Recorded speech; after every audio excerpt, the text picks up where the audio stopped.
Sejam bem-vindos ao canal. Cadê a história? A história está sempre próxima de nós. Talvez você já deve ter se perguntado de onde vêm os grandes problemas do Brasil. Nós vamos encontrar algumas respostas no passado colonial do nosso país. E nesse passado teve grande importância a produção aqui desse produto, o açúcar. Estou fazendo aqui uma propaganda gratuita, mas como vocês podem ver na embalagem, as caravelas portuguesas, o açúcar e a colonização portuguesa tiveram uma ligação muito íntima. Fiquem conosco e veremos.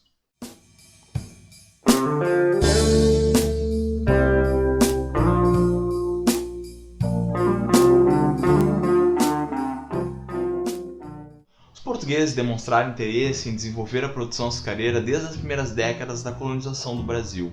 Em 1549, quando o rei de Portugal nomeou Tomé de Souza como primeiro governador-geral do Brasil, o rei ordenou que Tomé de Souza desse sesmarias, que eram porções imensas de terra para pessoas que tivessem condições de desenvolver engenhos de açúcar.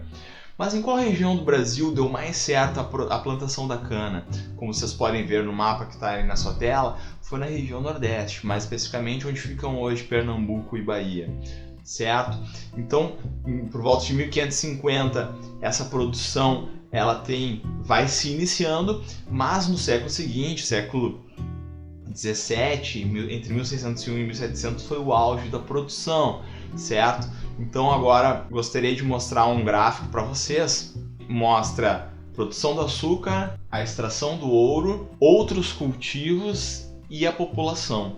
Então o que você pode perceber nesse gráfico? A barra branca sempre esteve em destaque, mas foi justamente por volta de 1650 em que há pico, da produção do açúcar.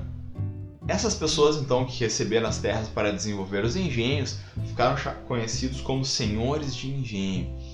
Então foram beneficiados recebendo essas terras, alguns deles já haviam sido beneficiados com cargos administrativos no qual eles acumularam capital para poder investir na formação dos engenhos. Alguns outros eram comerciantes, fizeram dinheiro com o comércio e puderam investir então no desenvolvimento dos engenhos. Tá? Esse grupo formou a primeira elite do Brasil. Bom, como se dividia então uma fazenda onde era produzido o doce açúcar?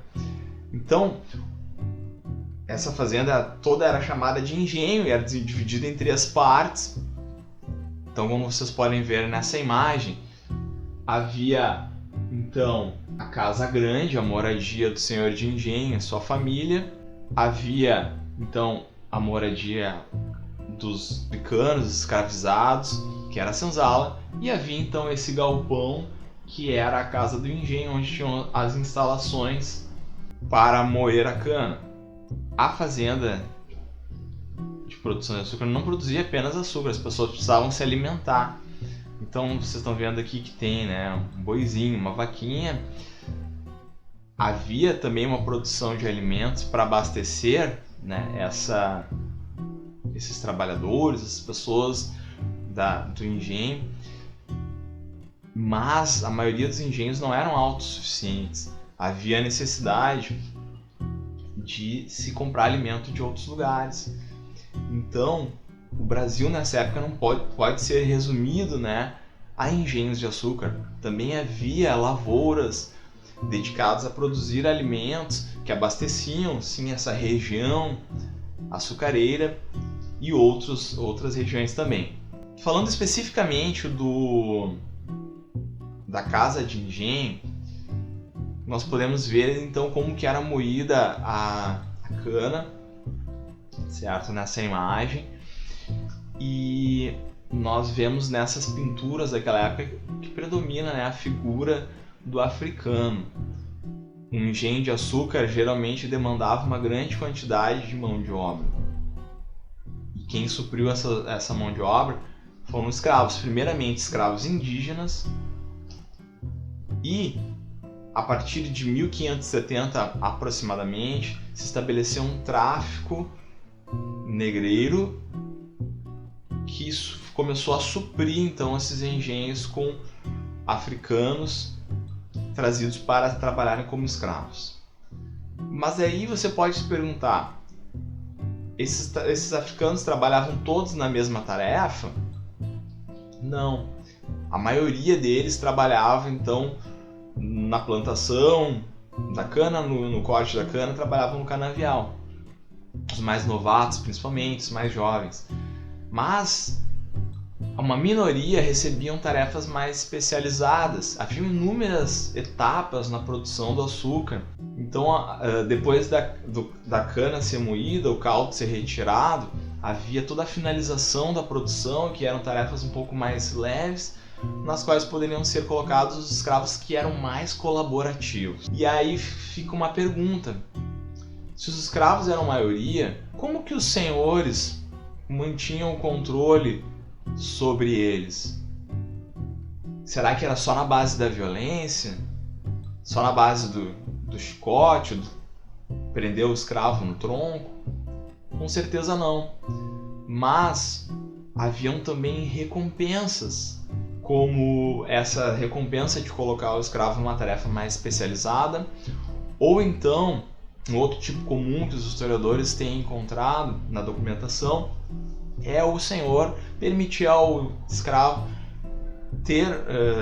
poder usar um pedaço de terra da fazenda para fazer a sua própria plantação e poder vender a sua plantação até acumular, né, algum recurso.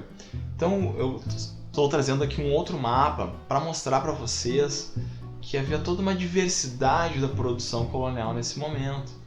Aqui nesse mapa, os triângulozinhos brancos representam engenhos de açúcar, predominantemente na região nordeste, e também alguns engenhos na região sudeste.